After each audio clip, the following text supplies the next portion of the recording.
one of the major ways now that people are being stopped for drink or drug driving is what's known as a mandatory intoxilizer checkpoint. And these things are set up at specific places, at specific times, on specific dates. The guards are given permission in writing from an inspector, and the inspector will say that on this date, in this place, between the hours of 3 p.m. and 5 p.m. or whatever it is, I want a checkpoint set up. And so once they have that authorization from an inspector to set up a checkpoint, they're authorized to stop and get anybody to give a sample of their saliva, whether or not they think that person is intoxicated or otherwise. You could be perfectly fine, but they can ask you to provide a specimen of your saliva using a device that they give you, and you must provide it. But the mandatory ones mean you must provide, yeah. And what happens if you refuse?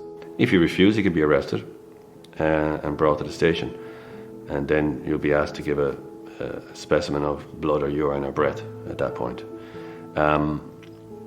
People sometimes think, well, if I don't give a sample, they've got nothing to test. And if they've nothing to test, they can't prove that I had anything in my system.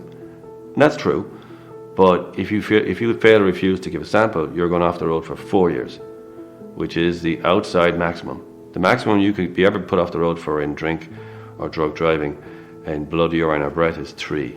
But if you refuse, you get 4. It's really punished if you refuse. So the idea you might avoid it by not giving a specimen is absolutely disastrous. You'll get more than the maximum for that.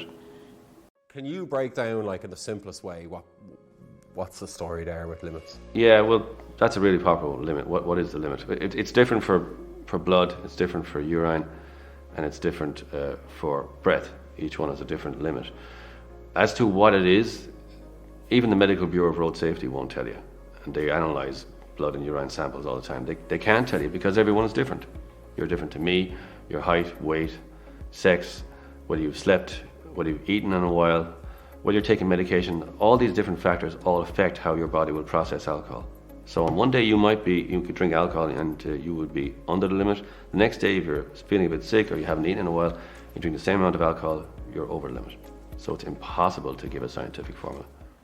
So on urine, it's 68 to 107 is 6 months, 108 to 135 is 1 year, 135 to 200 is 2 years, and anything above 200 is a 3-year disqualification. And again, same as blood, it's set in stone. You can't change it. You can't get less.